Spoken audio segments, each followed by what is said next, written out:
Hello, Las Vegas and listeners from around the world. Welcome to Live Unleashed. I'm your host, Kevin Lepine. Thank you again for joining us. We have Mark Wilde joining us in a little while, and of course, William Arendell will be joining us at the bottom of the hour. And we've got a lot of great stuff to talk about today. And, of course, come join us at Hypnosis Unleashed, Tuesdays through Sundays, over at 8 p.m. at the Hooters Casino Hotel. In fact, this week we are offering a promotion to locals. Just mention this radio show and you can get your tickets for only $12. Feel free to follow me anytime. You can go to VegasHypnosisShow.com. That's VegasHypnosisShow.com. You can email me through the site, add me on Facebook, add me on Twitter. Say hello. I always love hearing from all of you guys. And before we really kick into our guest, the one thing I wanted to talk about was in the idea of living unleashed, we'd like to talk about obstacles and roadblocks, things that stop us from moving forward. And I was having a very interesting conversation this week with somebody, and what we were talking about was a big hurdle for people is inaccurately assessing the failure potential. I think a lot of times one of the things that stops us from taking that first step is we will evaluate accurately how successful something can be. We can evaluate the positives really well. We can see what the growth potential is for an idea. We can see what the opportunity is for an idea. Unfortunately, we tend to magnify the failure aspect to an irrational ratio almost, where we honestly believe that to fail in this venture can be anything from, well, I'll end up homeless, or I'll end up starving, or I'll be a failure as a human being, as opposed to looking at it and going, what is the worst that could possibly happen if I do this venture? If we're talking about a business venture, the question becomes, do I have the ability can I do this second venture while maintaining my current position? Do I have the ability to go back to my position if I need to take time off to try this venture? Can I find other jobs in my field? Is the fear of losing the job, is that an accurate fear, or are there ways to keep that job available while you're doing another business venture? But this also counts in our personal life as well. A lot of times we fear reaching out to somebody. We fear opening ourselves up. We fear opening our hearts. We fear opening up to a relationship because we have inaccurately gauged what that failure could be. And sometimes we look at it, both on the business and the personal side, and we go, well, look at all the time I'm going to lose if this doesn't work. Instead of going, if I invest this time, look at all the things that I can learn so that if this isn't exactly successful, I can learn what to do next time that will be. It's the ability to really look at that, write out your fear of failure, write out what you think the failure potential can be for a project, and have a good friend, an advisor, a mentor, have them really look at that fear of failure with you and to see if you are assessing it properly or if you're overinflating it, if you're really concerned about things you don't have to be concerned with. One of the things that always kept me on track was I knew that I had very, very good friends and caring family, and the one thing that I always it was kind of half-jokingly said was, well, I'll never end up homeless and I'll never end up starving because, at least my friends will take care of me for the short term while I get back on my feet. Thankfully, I never had to use that. But that was always my biggest fear. And when I realized I didn't have to be afraid of it, that there was a way to go above and beyond it, it helped me to truly unleash everything else. We're going to take a short commercial break. When we come back, our guest is Mark Wilde. We've got a lot to talk about and share. We'll see you in a few minutes.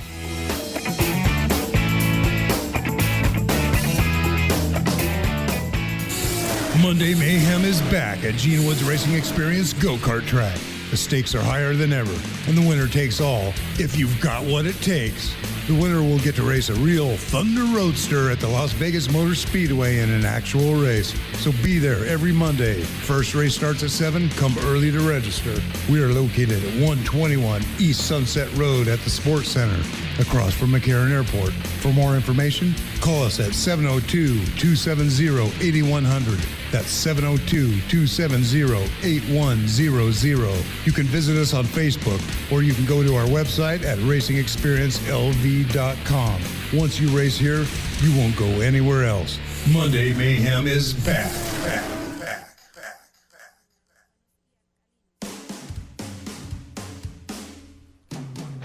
Hey, it's Roxy from the 702 Rock Show, right here at VegasAllNetRadio.com. Listen to my show every Friday, 4 to 5 p.m. to hear about local artists, musicians, fashion designers, and more right here in Las Vegas. So tune in every Friday, 4 to 5 p.m. to hear me, Michelle Roxy Davis, right here at VANR on the 702 Rock Show. Hello, Las Vegas from Hypnosis Unleashed. All Las Vegas locals get half off every night at the show, Tuesday through Sunday, 8 p.m. Come and join us for Las Vegas's wildest hypnosis show. Watch your friends get turned into rock stars, watch them do the craziest things, or come and be hypnotized yourself. This show has won all the awards here in Las Vegas, and we want to show you why. Come join us every Tuesday through Sunday night. VegasHypnosisShow.com for more details. That's VegasHypnosisShow.com. Welcome back to Live Unleashed. This is Kevin Lepine. If you ever have any emails, if you have questions, if you want to get a hold of us, just go to VegasHypnosisShow.com. That's VegasHypnosisShow.com. Always love to read the emails, read the comments, answer the questions. Today we are joined by a really good buddy of mine. He's a celebrity impersonator here in town. Just actually got back from being Frank Sinatra over in Japan. Was in the movie available on Netflix, Babarella. Has done a lot of great things. We're happy to welcome him to the show. You can find him. I actually just tagged him on my Facebook status. Ladies and gentlemen, Mark Wilde is with me. Hey. Mark, thank you so much for coming out today. It's great to be here on the Morning Zoo. So, yeah. Is this that show? Yeah. Am I on the right show? Now, aren't you glad that this is probably one of the first radio shows you've had that you're doing that you haven't had to wake up at like 6 in the morning to have to promote something? Funnily enough, I had to stay up this late. I Really? wish this was at 6 a.m. I stayed up till now, so I'm zooming. You're on one of those performing schedules right now. So you just got back from Japan. What was that like? It was awesome. I bought 4-inch elevator shoes so I could be 4 inches taller than the Sammy who was my height. Oh, perfect. And you walk like a woman in those shoes, and then you have to look like a man. Mm-hmm. So, yeah, I just tiptoed around like a little Nancy. And while a little Nancy Sinatra. So, yeah. That just happened. Your boots were made for singing. There you go. But, yeah, it was a lot of fun, man. And then stomped around, then took a week off and went down to Osaka and just walked around for 5 days speaking to no one because no one spoke English down there. It was awesome. Nice. Now, Frank Sinatra, Tom Jones, Garth Brooks. Austin Powers, baby, yeah. Now, what would you say are your top three? Frank, Richard Simmons, and Austin Powers. I went Dr. Evil. Okay, now if I just got to slide here for a second because I lived in New Orleans for about 5 years. So Richard Simmons. Now, is there still a lot of call for a Richard Simmons impersonator? You would not believe how much. Yes, there still is. So he's still very, very much in the public light and in the. I mean, I remember him from when I was a kid. No, he's still kicking. You know what's amazing about him? He still does aerobics at his studio in Beverly Hills, Slimmins, and it's like $10 or something. It's insane. And you go there, and it's all these ladies, and he still uses a phonograph. Really? Yeah, So and he puts the needle on. He goes, "Come on, ladies, cook it, work it, push it, feel it." You know, it's awesome. Now, where did you grow up? I was born in Alabama, and I lived there till I was about 6. Moved to Jersey, lived there till I was about 27, and moved to L.A., Hollywood, and that was there about 20-something years, and then came here. Now, been here about 2 years. Now, did you grow up in a performing family? Yes, both my mom and my dad were both performers. What did they do?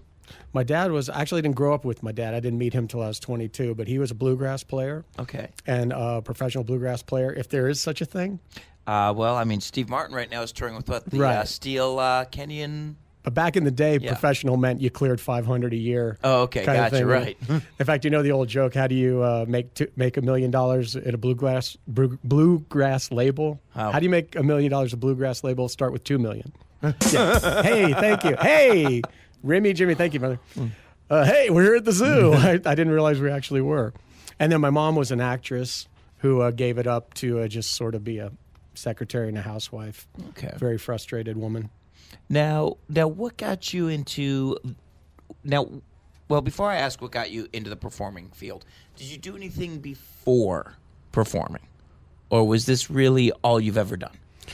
I've been a professional performer my entire adult life. Okay. So what got you? What started you on that road? I mean, your friends were working, fast food. What made you go, I'm gonna go this route? Or your friends are I knew I was going to be a performer. I knew I was going to be a performer my whole life. My first gig was a 10-year-old Cub Scout banquet doing impressions.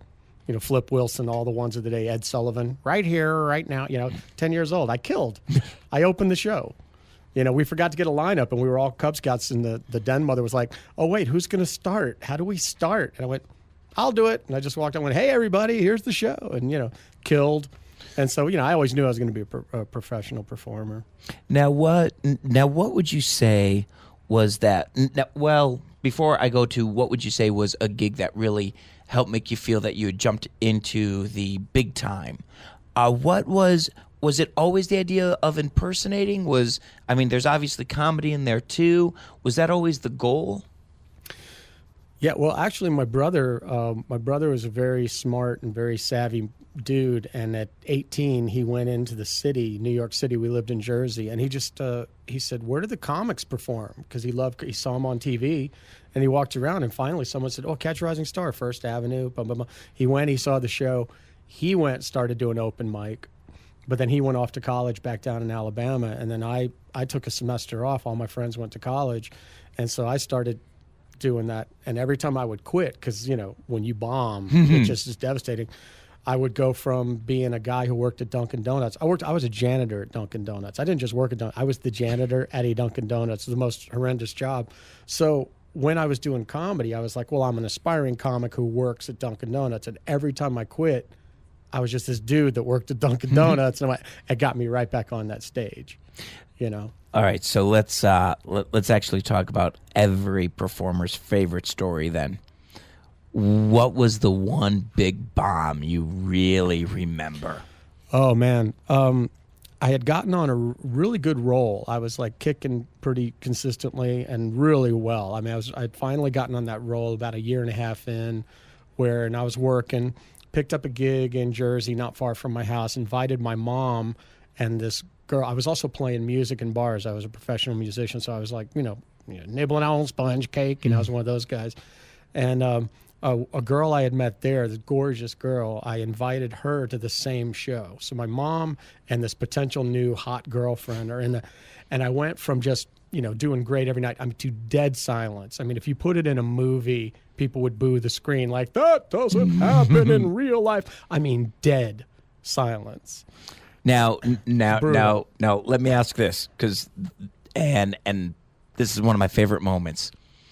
So you're bombing, and if you don't understand why right now Mark and I are talking about failure with a smile on our face, this is one of the biggest parts about paying dues as a performer is there are times it just doesn't work. It just doesn't happen.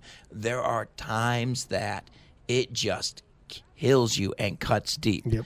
So you're doing your set, you're bombing, it is dead silent. My question is, did you still pause for the laughter that wasn't there, or did you just start steamrolling through it all? At one point you just keep plowing. A lot of people, you've done this. You've been on a date where it isn't going well, and just like bombing, you try harder. Mm-hmm. The harder you try, the deeper you're digging the hole. And that's exactly that flop what sweat happens. Starts, and flop sweat breeds flop sweat. And I wasn't used to it, excuse me, because, my very first time auditioning at Catch a Rising Star, I got a call back. And then, of course, the second time I went back, bombed. Mm-hmm. And then after that, did fine, And so, but I mostly always did pretty well. I rarely bombed. So when I did, it was epic. It was flames. It was close the building. It was like, lock the doors. Because I had two settings, standing O or, being physically removed from the stage. All right, so you bombed. you bombed, you're bombing at Catch a Rising Star, or you're bombing at a private gig, or maybe you're not. Maybe we're not even talking about a moment where you're bombing, but we're talking about a moment where you're watching all these guys with more experience and who are able to work a crowd in ways that you can't. And I know as I'm coming up, I'm watching these guys going, how am I ever going to do that? How am I ever going to achieve that? And I mean, the answer, of course, is grind it out.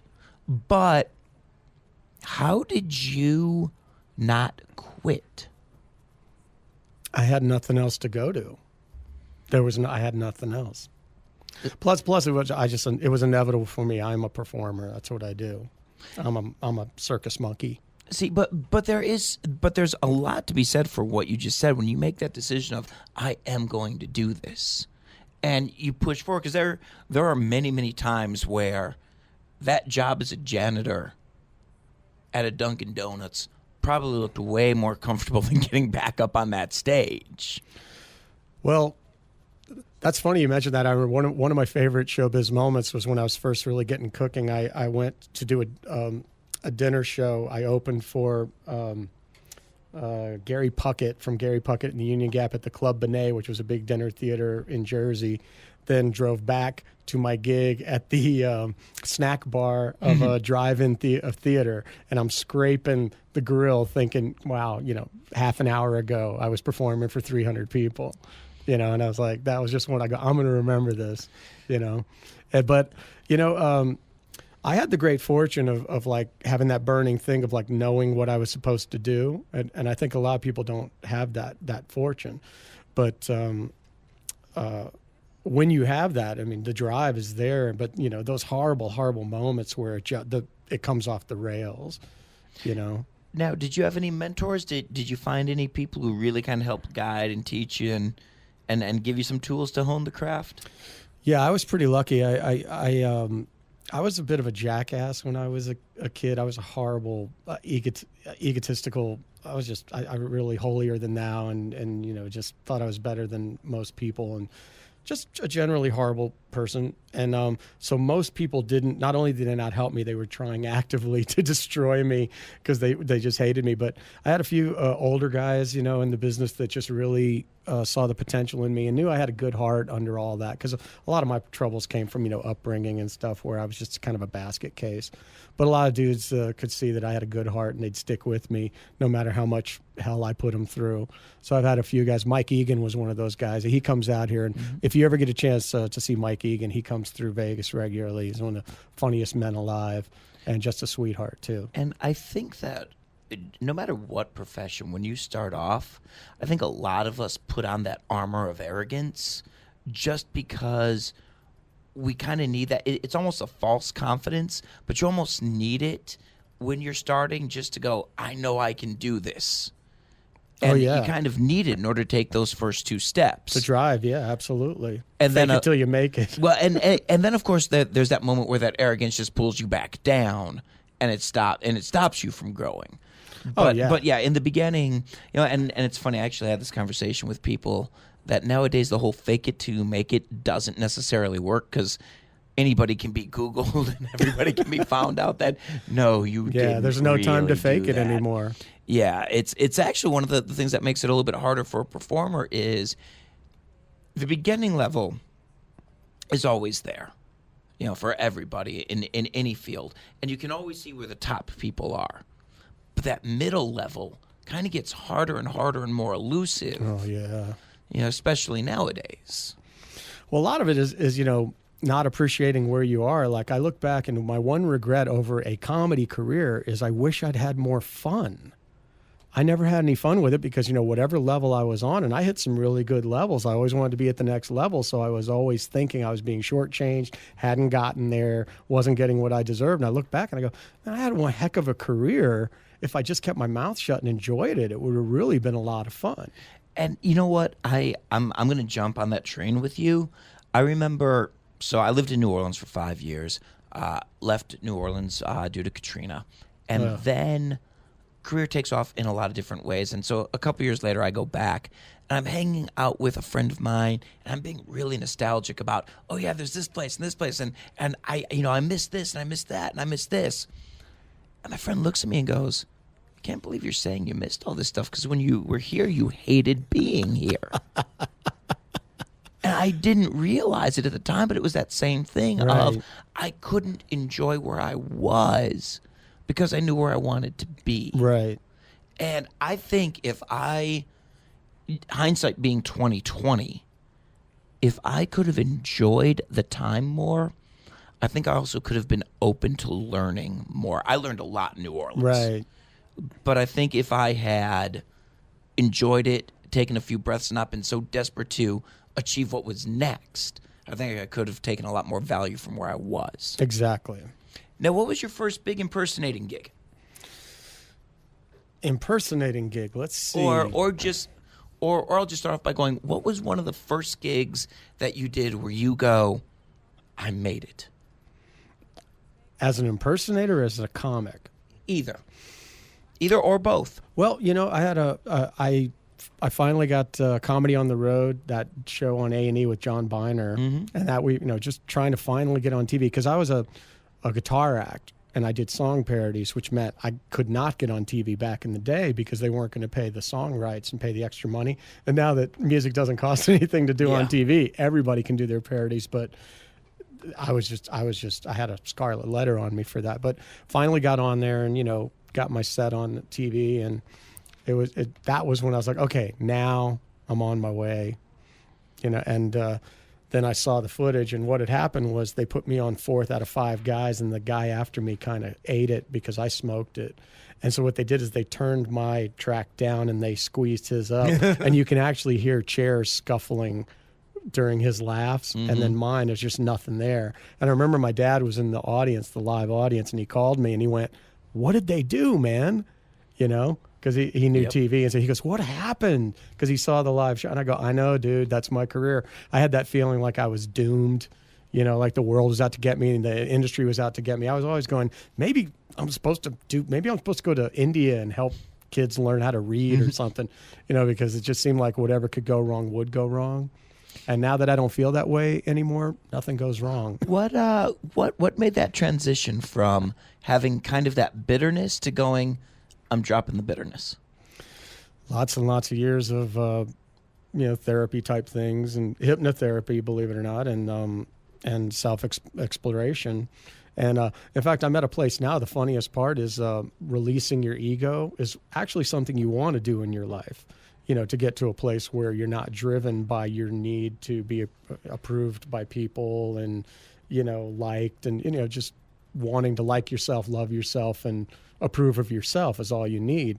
And now I'm looking at showbiz and going, I don't know how to get driven in this business anymore because that what drove me was wanting people to like me, chicks to like me, the whole bit like that. And now I'm like, I don't know why to do show business anymore. But and I think this is true in any field. As soon as you drop that ego, you can have ambition still, but that fierce drive, almost that angry drive, vanishes. And for me, at least, I noticed that fierce drive, we'll say it took me from A through K, but then all of a sudden it started backsliding on me. Right. And as soon as I dropped the ego, and as soon as I was able to just open up and be relaxed, all of a sudden now I'm going from K to P, because now a lot of these people are looking at me and they're seeing a different confidence and a different sense of relaxation out of me when I'm up there doing what I do.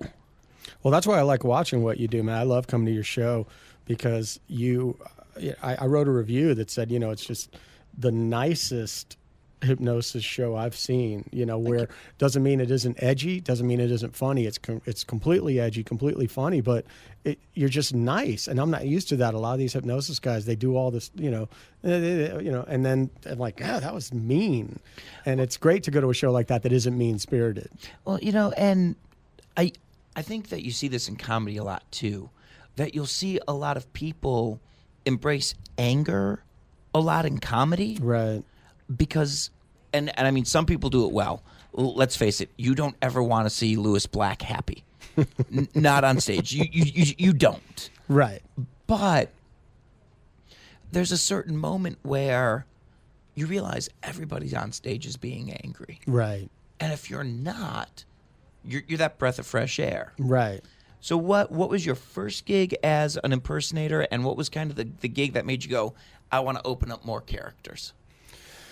Well, I was in Los Angeles, and when I was in New York, every gig was no more than 4 hours away and paid well. And now, the next thing I know, I'm driving 12 hours to Oregon, for $200. And I had a friend, she was in celebrity impersonating. She's like, dude, you got to get in my industry. The cash hits your hand. You can stack 10 jobs a day. So I really scaled down. I just found private parties, and I loved the going in, going out. It was really linear. And there's none of that, because show business is a business, and it was the business. I can do the show. It's the business that was killing me. But what I really liked about it is I woke up one day and it hit me like a bomb. I'm going to these people's functions where it's happy. You're celebrating something. Everybody's there to be happy and positive. Whereas going to those clubs, then it was like you hit that stage and it's you against them. It's very combative. It's very negative. And you have to win them over, and then you have to keep winning them over for an hour and a half. I've got to keep proving myself to you guys. It's like at some point you go, at what point have I not earned your respect? At what point do I not buy myself 5 minutes to take a breath here? And they're like, no, keep it coming, pal, or we are going to clobber you. And so I just went over to the private party market for a really long time, and I love it. Now, and now once again, and I've talked about this, there are so many different areas in any career. There are so many different areas and venues you can work, and there is no one venue that's superior to another venue. Right. But when you find what venue, your comfortable niche, you can take on anything with it. Right. And I found this thing where I go, I have this thing. It makes money, but it's a weird thing I can do. I go into parties unannounced. I set up a club atmosphere, and I do a stage show for like 20 minutes, a half an hour, unannounced. I demand their attention, their focus. They stop everything. I do a club act, and I leave. And I go, man, that's because I've tried to hire comics, when a party wants a private party. They talk about flop sweat, just mentioning it at lunch. These guys almost pass out. They want nothing to do with it because the space is already made for them. Going into a place, with an amp and a mic and just going, hi, I demand now that you look over here and I'm going to tell my jokey jokes. Well, I started doing house parties, and one of the great thing that somebody pointed out to me, the difference between doing a club and doing a house party.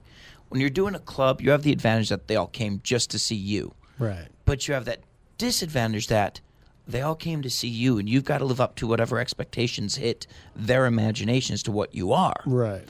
House parties, it was when somebody pointed out that what I am, I'm not a celebrity. I am a celebrated invited guest. That everybody wants to find out why the host brought me there. Right. And it makes it such a fun environment.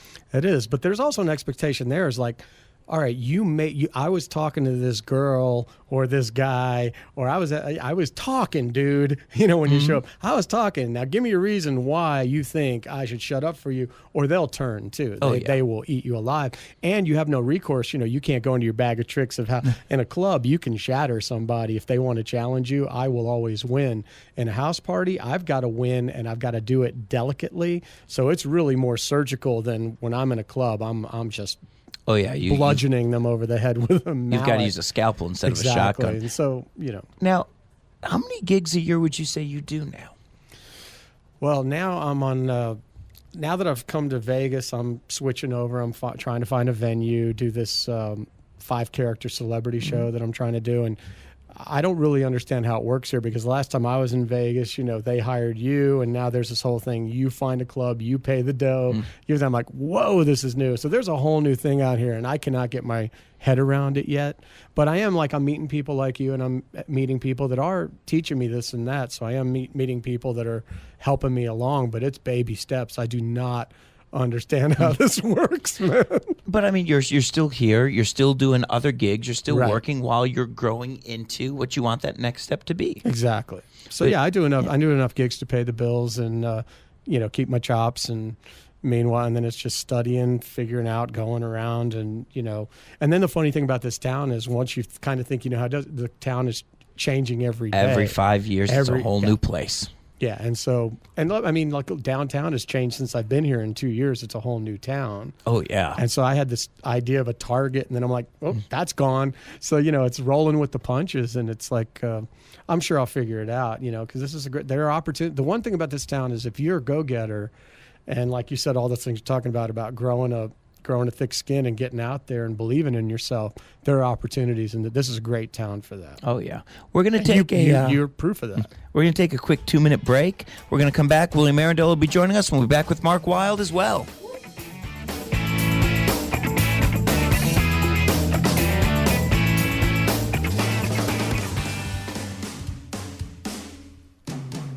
Hey, it's Roxy from the 702 Rock Show, right here at VegasAllNetRadio.com. Listen to my show every Friday, 4 to 5 p.m. to hear about local artists, musicians, fashion designers, and more, right here in Las Vegas. So tune in every Friday, 4 to 5 p.m. to hear me, Michelle Roxy Davis, right here at VANR on the 702 Rock Show. Hello, Las Vegas from Hypnosis Unleashed. All Las Vegas locals get half off every night at the show, Tuesday through Sunday, 8 p.m. Come and join us for Las Vegas's wildest hypnosis show. Watch your friends get turned into rock stars, watch them do the craziest things, or come and be hypnotized yourself. This show has won all the awards here in Las Vegas, and we want to show you why. Come join us every Tuesday through Sunday night. VegasHypnosisShow.com for more details. That's VegasHypnosisShow.com. Monday Mayhem is back at Gene Woods Racing Experience Go-Kart Track. The stakes are higher than ever, and the winner takes all if you've got what it takes. The winner will get to race a real Thunder Roadster at the Las Vegas Motor Speedway in an actual race. So be there every Monday. First race starts at 7. Come early to register. We are located at 121 East Sunset Road at the Sports Center, across from McCarran Airport. For more information, call us at 702-270-8100. That's 702-270-8100. You can visit us on Facebook, or you can go to our website at racingexperiencelv.com. Once you race here, you won't go anywhere else. Monday Mayhem is back. Welcome back to Live Unleashed. This is Kevin Lepine. Mark Wilde is here in the studio. You can email us anytime. Just go to the website, VegasHypnosisShow.com. You can email us at info@VegasHypnosisShow.com. And we are now joined by my co-host. Please welcome William Arendell. Will, how's it going? It's going really well, really well. How are you guys doing today? Warm and happy. How's the weather down in New Orleans? It's good this time of year. We got our 2 weeks of spring, and then that's it. We really only have two temperatures here. It's 45 and 95. Mark, I wanted to ask you a question about, you said you were spending time in clubs and you weren't very happy while you were there. What I wanted to ask is, what was the first step to start to make that turnaround of getting your ego? You said you did hypnotherapy and a couple other things, but what was that first step, if you remember? Well, when I moved to Los Angeles, I quit. Well, I didn't intend to quit, but I stopped doing comedy altogether because there was a circuit there that didn't involve me, and so I did went from almost having a nervous breakdown because my identity was lost to. So I've just always been in a constant state of soul searching, and then, you hit a day at a point one day where you say, I just don't want to be this unhappy anymore, and you make a conscious decision to pursue happiness. Okay. And what was the first step you took starting to pursue happiness? Was it talking to friends? Was it going to see a therapist? What was it? Yeah, I dabbled in some therapy, never found one I liked. Got a life coach I really liked. He helped me some for a while. We had a good run at it. And then some hypnotherapy, different kinds of things like that, just exercise, all kinds of things like that, reading up on the latest thing that might help your positivity. I went from crystals to everything. Yeah, and did you notice that all of them seem to kind of help a little bit along the way on your journey? Yeah, they really do. But, I've always suffered from laziness.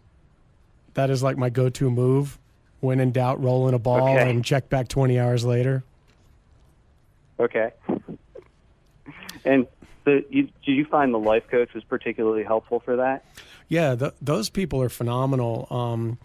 It's terrific for people who don't feel they would respond to therapy or the financial part of therapy that can be sometimes. Yeah, I had a lot of luck with this guy, and then I moved here, and I haven't found another person. But yeah, I had a lot of luck with that, and then just a lot of luck reading books and stuff. And but I think the concept is just eye on the prize, being what makes you happy, and what kind of lifestyle would make you happy, and pursuing that. And cutting. I had a lot of success with cutting the people out of my life that were making me unhappy. That was a huge one. Cutting the dead weight out of your life is huge. And I think that's always a big thing. Is sometimes we won't notice how big our social circle expands, and we won't notice the negative people that we've let into it until we see almost too many examples of that negativity, and then you kind of do that spring cleaning of getting rid of it all. Exactly. Plus, you start feeling I like think there comes this. Oh, go ahead. I think there comes this moment where you start to make a change, and then you hang out with the same people, and you leave, and you don't feel that good. You're like, oh, wait, what's going on here? And it's a sign of you changing, but it's hard to leave them out. What were you going to say? I'm sorry. Yeah, that's along the lines of exactly what I was going to say. It's almost like alcoholism. You can't go to the places or be with the people that trigger you. And sometimes we don't even realize how negative those people are, or how negative those situations are, until we get rid of them. I mean, there was a bar that I started in back in Detroit, and I loved it. It was great. It was amazing.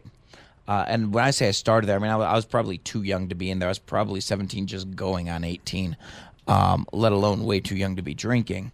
And I remember going back there when I was 35, and it was still the exact same people sitting on the bar. So, I mean, the bar had changed names, but none of the people had, none of the situations had, and they were all still having the same conversation they were having when I left there 15 years ago. Yep. That's exactly right. It's an interesting jump into the Twilight Zone, where you go into that moment. And I've had that moment too, where you go back to somewhere you were and you're like, this hasn't changed, and this is really scary. And back to tying into Mark, your Dunkin' Donuts moment. I want to do really well so I don't end up here sometimes, wherever that place is. And if people like that, I'm all for it, whatever makes them happy, but that doesn't necessarily make me happy. And I think there are a lot of places on this earth that serve as purgatory for people. and by that I mean they're just places that we go where everything is just going to be stagnant and everything's going to stay the same. Where everybody knows your name. Yeah. But it's not good or bad, but it's somewhere that you can keep going until you make that decision that I want to grow, I want to expand, and then you realize the first thing you have to do to expand is to leave that purgatory behind. Yep. Is maybe the only time you'll hear me quote Anthony Robbins, but I love infomercials, and I was watching one of his infomercials one night.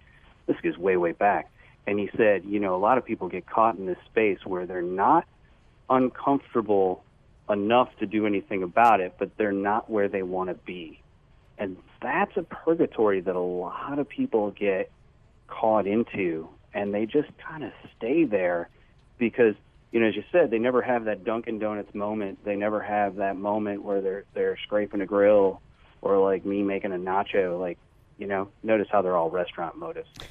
I think restaurant work inspires a lot of people. There is just, and I think that's one of the biggest keys in life in general is to go, am I happy where I am, or am I existing where I am? And if you're just existing, it doesn't take that much to reach out and get to a level of happy if you want to reach out to it. Well, I'm at a place right now where I find myself constantly saying, what does make me happy? Because I've managed to boil my life down to going, if you find out what makes you happy, then you're done. And so much of my life makes me happy, but that main drive thing, I can't figure out what it is. Because like I said, I was always driven by that. We talked about that, getting to the next level, that feel. I'll show them I'm better than that guy. Being better. And now I'm at a place I don't need to be better than the next guy. I don't need to get to a next level to feel satisfaction. But then I'm like, well, what does make me happy? And then the silence comes in. And I think that one of the first things that I've done, because sometimes that target of happiness changes, and I was once told that happiness is a byproduct of doing different things. But I know for me, one of the biggest things was going, I don't know what makes me happy, but I know that these 5 things make me really unhappy. Right. So I'm going to get rid of those 5.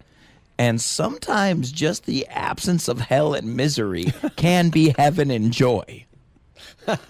As you tick off the list, the things that make you unhappy. Yes. Yeah, as I deleted unhappy things, I can't say that I found this one specific thing for happiness, but I can say the more I ticked off the unhappy things, the happier my life was overall.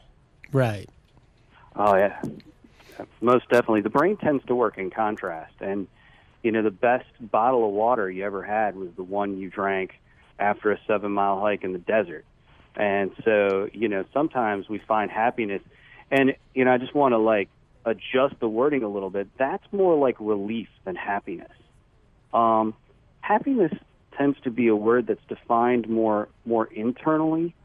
And what happens in our consumer culture a lot of times is we get confused because we get to think that happiness is attaining something. And so we're always attaining because at that moment of attaining, we have this moment of not wanting more. And that's that moment of peacefulness. Peacefulness and serenity is when we don't want anything else. We're just happy where we're at. And we move into this point of gratitude.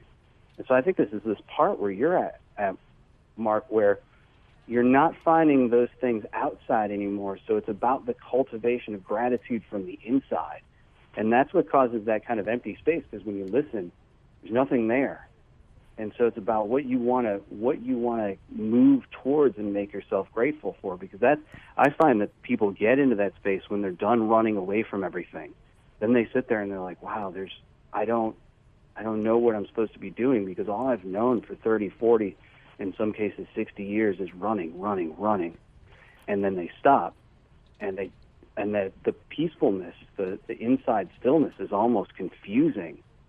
And, starting to feel, because you've got to learn to feel in a different way. And it leaves you at a pretty interesting space trying to make sense of life sometimes. But once you do, and you move into that sense of creating that gratitude from the inside and warming up to the connections that you have in life, and understanding that sometimes, and I'm sure you've gotten here, Mark, and a lot of people have, where it's just such simple things that suddenly make us really happy.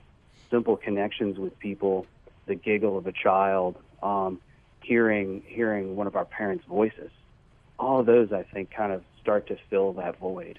And gratitude can be a very weird word to truly understand, because for a lot of people, when they say thank you, there's almost a resentment behind that thank you, because it's that feeling that if I'm thanking you for something, it means I'm in your debt. Right. And it's that moment when gratitude, when saying thank you doesn't mean I'm in your debt. Thank you means I sincerely appreciate whatever just happened, and I'm glad that's a part of my life. Right. Well, I'm at a really fortunate place now where I'm grateful for things all the time. And even at my most miserable, I've always been existential. I'm like a dog, I'm living in the moment, and I don't remember the past, and I don't plan on the future. So I'm constantly encountering little happinesses and gratitude. I'm looking for that thing, though, that drive. I just don't have that thing that drives me anymore. And maybe that's good. I mean, the guru sits on the wall, right? But then how do you make how do you make money to afford the wall?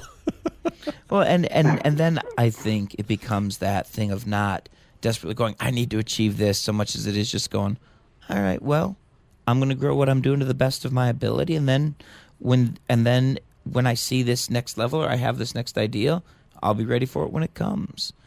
Now, will you? We've been trying to talk a little bit more about physical health aspects as well, and I know that you had something you want to talk about today. What do we want to go on for the physical side?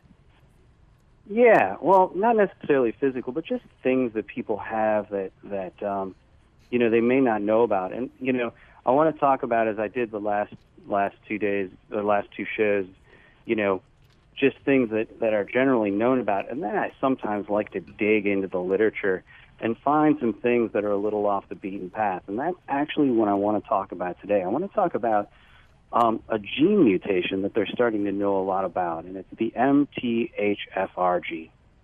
And I do a lot of addiction work, and that's kind of where this gene first came up, because it's one of the genes that shows up in addiction. And this gene helps us convert amino acids. And one of the things that it helps convert in is this thing called SAMe. It moves down into the liver through several conversions and ends up creating this thing called SAMe. And SAMe is really important. It has some inflammatory aspects to it. It helps support our immune system. It also helps produce and break down serotonin. Now, serotonin is the easiest way to think about it. It's the chemical of possibility. And when you see people who are very depressed, one of the things you'll notice about that, you can tell them, hey, you have a job tomorrow. I've got one for you, because maybe one of the reasons you think they're depressed is because they're out of work. And in their mind, they'll come up with a reason why that's not possible and that won't happen. And sometimes this is caused by not making enough of the SAMe from these two gene mutations. And when this enzyme breaks down, it doesn't break down. So we get this thing called folic acid or folate from vitamins, minerals, or from vegetables that we eat. And when you have this, you can't break those down. And so the depression tends to increase. The other thing is that this gene has been linked to stroke, heart problems, irritable bowel syndrome, miscarriages, migraines, chemical sensitivities. And so it's a really important discovery. And what's more important, the Journal of Molecular Psychiatry said that it's been also related to schizophrenia-like symptoms. It's been related to bipolar disorder, Parkinson's disease, Alzheimer's disease, vascular dementia. And it's something that people aren't testing for, but the test is available. It's generally only about $150. And for the people who experience one or both of the two known, or popular, I should say, gene mutations, simple vitamins and diet change can make a world of difference. People can see energy levels go up. They can see concentration heightened. They can see obsessive symptoms disappear. They can see anxiety disappear.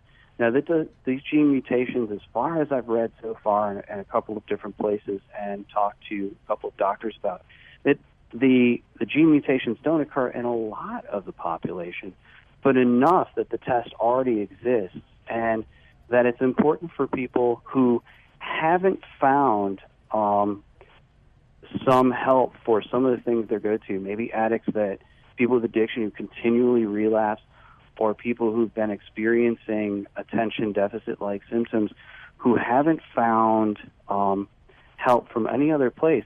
They may want to look into it. And if they want to look into it, the place to start is MTHFR.net. And that's the first place you can go to.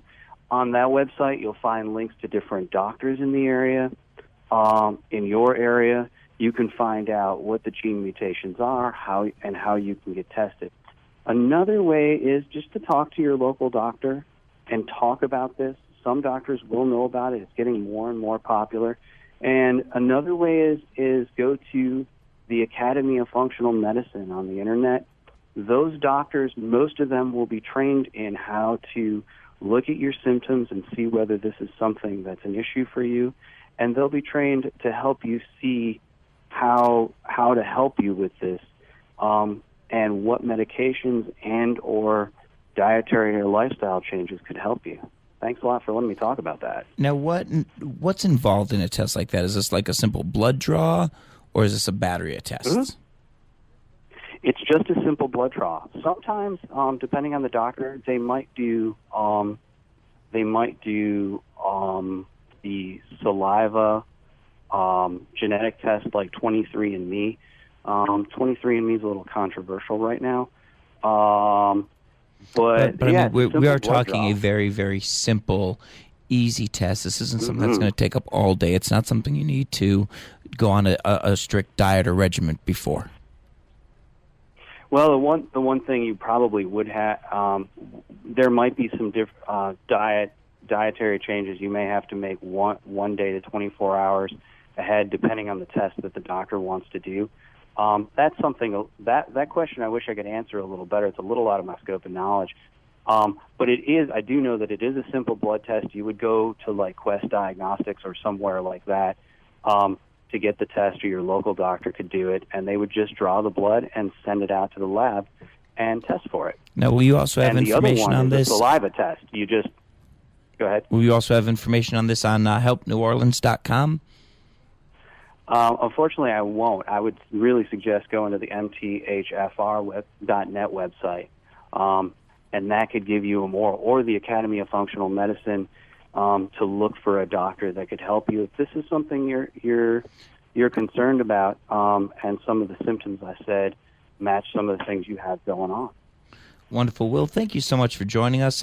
For those of you who don't know, Will is a therapist, hypnotherapist, licensed social worker down in New Orleans. My guest this week has been Mark Wilde. You can add Mark on Facebook. We actually just posted up the link for him up on my site. He still does events all over the place. An incredibly, incredibly funny, very talented, very versatile guy. This week at Hypnosis Unleashed, just mention that you listen to Live Unleashed. You'll get your tickets for $12. The show is at 8 p.m. Tuesday through Sunday night. 21 and over are always welcome. You can go to VegasHypnosisShow.com. Once again, that's VegasHypnosisShow.com. Email me through the website. Add me on Facebook. I look forward to hearing from you, and we'll talk to you next week. Thanks for joining us on Live Unleashed.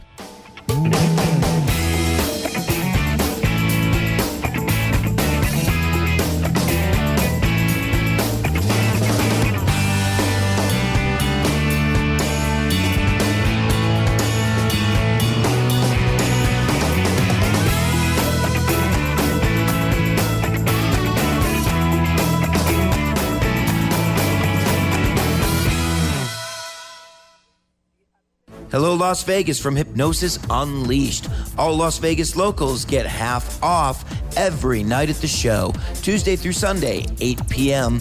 Come and join us for Las Vegas's wildest hypnosis show. Watch your friends get turned into rock stars, watch them do the craziest things, or come and be hypnotized yourself. This show has won all the awards here in Las Vegas, and we want to show you why. Come join us every Tuesday through Sunday night. VegasHypnosisShow.com for more details. That's VegasHypnosisShow.com. This is Kevin Lepine with Live Unleashed every Tuesday from 3 to 4 p.m. Come and join us for an hour of learning how to live your life unleashed, free from negativity. Learn about local events that are happening. Hear interviews with local celebrities, as well as how people have accomplished their dreams and have left behind negative behavior to live the life they want to live. Every Tuesday from 3 to 4 p.m. From 3 to 4 p.m. From 3 to 4 p.m. From 3 to 4 p.m.